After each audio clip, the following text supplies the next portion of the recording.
Fuck Jeff Bezos! Fuck Jeff Bezos! Fuck Jeff Bezos! Fuck Jeff Bezos! Fuck Jeff Bezos! Fuck Jeff Bezos! Tax Jeff Bezos! Tax Jeff Bezos! Tax Jeff Bezos! Tax Jeff Bezos! With the very guy that I reported just 2 days ago. And I went right to HR and I told them.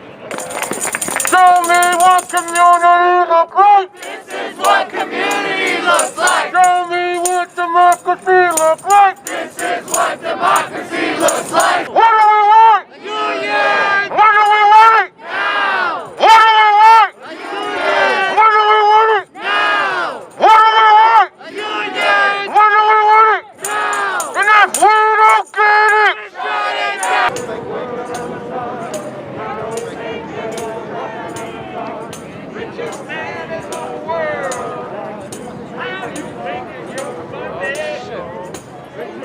who run this town? We run this town! Who shut shit down? We shut shit down! Who shut shit down? We shut shit down! Who run this town? We run this town! Who run this town? We run this town! Safe way to work at Amazon. Oh, ain't no way to work at Amazon. Ain't no safe way to work at Amazon. Ain't no safe way to work at Amazon. Ain't no safe way to work at Amazon. Ain't no safe way to work at Amazon. Ain't no safe way to work at Amazon. If we don't get it, Shut it down! by the time we don't get it, Shut it down! Last week, tornadoes hit Kentucky like bombs. The corporations are doing this. Amazon puts 1 million metric tons of CO2 into the air every week, the most of any corporation in the world. 100 jets, 30,000 delivery trucks. They just keep poisoning us. It's the unions that will stop that.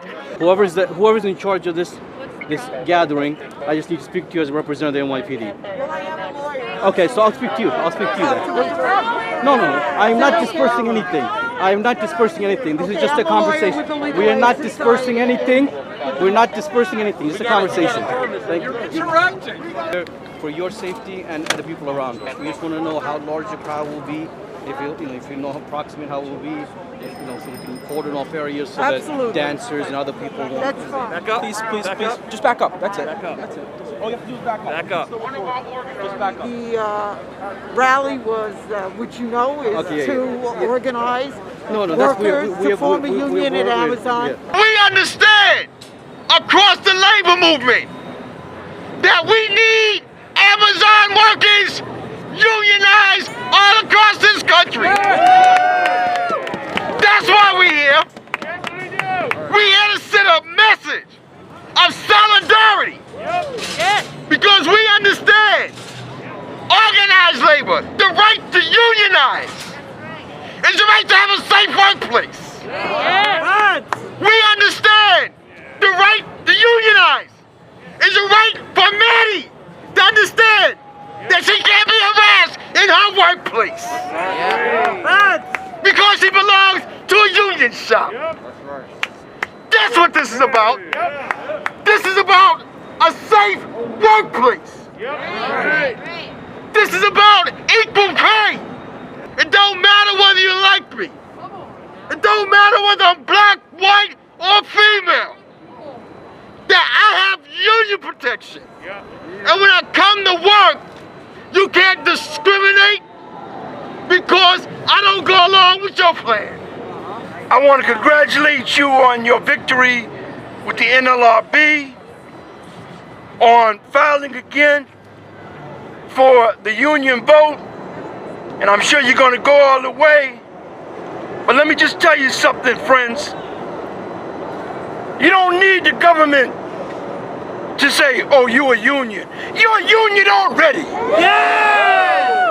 You're a union because you're fighting. You're a union because you're fighting the sexism and abuse that the women are subjected to.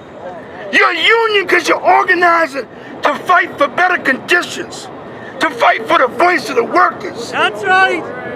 You did that.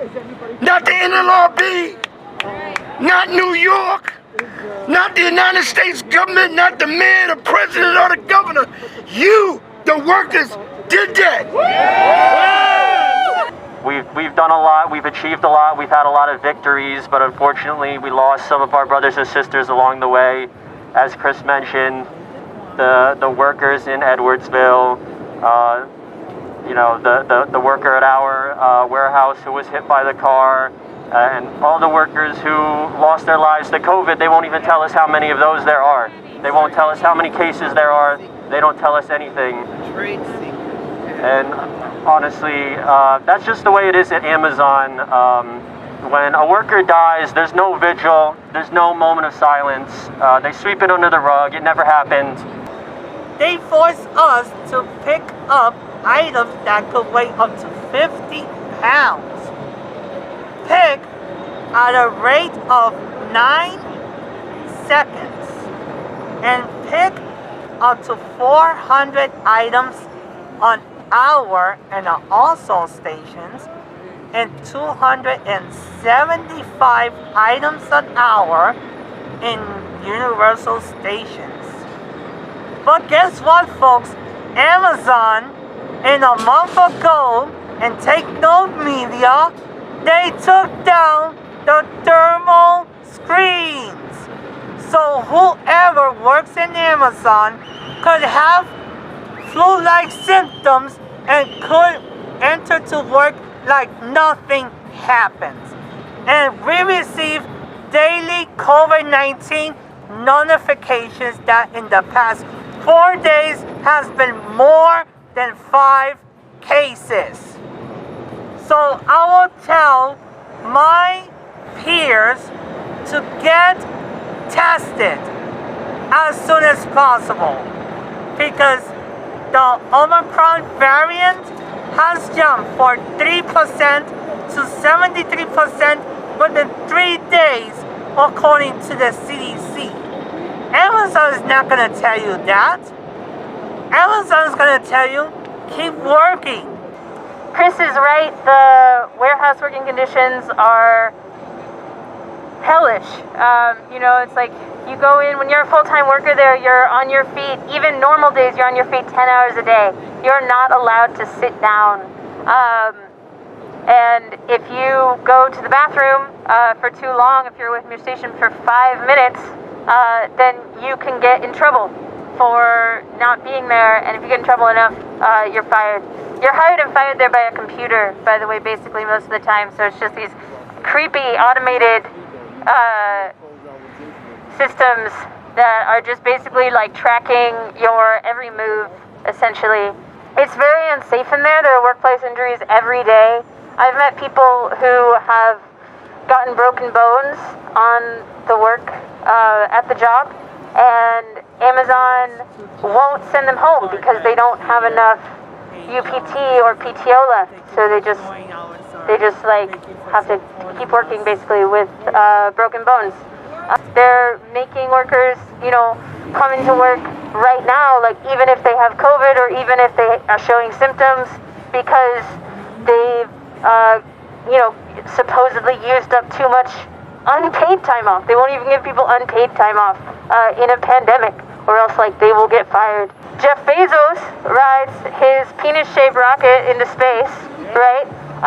While we're sending out the boxes that make him his profits. The workers are the reason that Amazon is one of the most profitable countries. Sorry, they want to be a country. The most profitable company, one of the most profitable companies in the world, and why Jeff Bezos is the second richest man in the world. 6 seconds of moment of silence. +1, let's make it 7. For the people that lost their lives in the last month. We have one tragedy at JFK. A 24-year-old woman literally died 2 weeks before Edwardsville, right in front of where we set up our union tent. So we're going to have 7 seconds of moment of silence for these victims.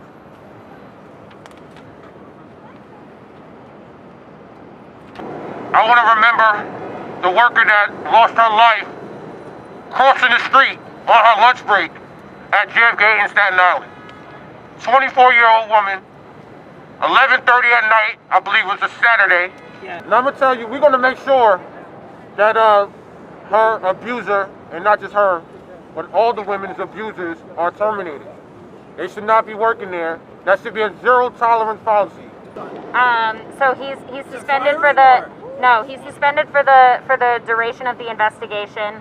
I was actually just notified a couple days ago that they finished the investigation, but of course they did not. They said that they could not tell me what happened to the other parties involved. So I don't actually know if he was fired or if he's coming back to work. I know that for now he's suspended, and I'm guessing he was probably fired because of the union's push for them to deal with it properly, but I don't actually know if he's going to come back. That's exactly why we need a union, of course. And when I started talking to my other coworkers about the situation, I found out that there were other people who were reported for harassment who were still walking around the building. I know of at least 2 other people who were reported for harassment still walking around my building. My building's not that big. I don't work at JFK 8, the big one. I work in a small sort center. So the fact that there were so many, then that's just the cases that I know of. Yeah, there could be even more. It wasn't until the union stepped in that something finally happened. And Chris and some of the other people in the union, they started protesting outside of my building, demanding that they address the sexual harassment allegations properly. Finally, someone from my building admitted that it was their responsibility, and then they told me it was very unlikely that he was going to be suspended because there was no immediate threat to my bodily harm. Shame! Come on! I told them, he's continuing to harass us. I cannot work. I have to be here talking to you instead of doing my job, and I keep looking over my shoulder waiting for him to pop up where I'm supposed to be working. I am afraid to come to work, and they did not care at all. We were approached by 6 NYPD cops, and one of the lieutenants showed me their phone, and on his phone it said my name, and it said 4 to 5 people protest outside of Amazon. You know, I was confused because we weren't protesting. We've been there several months. They know that. They knew my name. They came over there. They said my name. They wanted us to put out our fire to keep warm, and they wanted us to take down our union tent. We agreed to put out the fire. When it came to the union tent, I said, you're going to have to arrest me. So you can see at the end of the video, literally, it cuts off because they shoved me into the bus stop. So yeah, they tried, you know, they took me in, held me in the holding cell for a couple hours, and then literally when a journalist from Status Quo, Jordan Cheriton, when he called the NYPD, they said they never arrested any of us. They summoned both of us to go to court. We went to court. All the charges are dropped. They didn't even put the charges in the system. This tells me that, all in all, that Amazon was behind the whole thing. They had no reason to accost us, no reason to approach us, no reason to arrest Brett illegally, and we definitely want to hold them accountable as well. For the first time in American history, we have a national agreement and a settlement that we won against Amazon. For the first time. My comrade right here, Brett Daniels, and our Vice President Connor Spence signed this agreement today. It's a national agreement for the first time, and one of the largest agreements in American history for the first time today. And of course, we can't forget about our comrades down in Alabama. They're also unionizing. And whether it's them or whether it's New York, we're hoping and wishing that they will also be the first to be unionized in American history.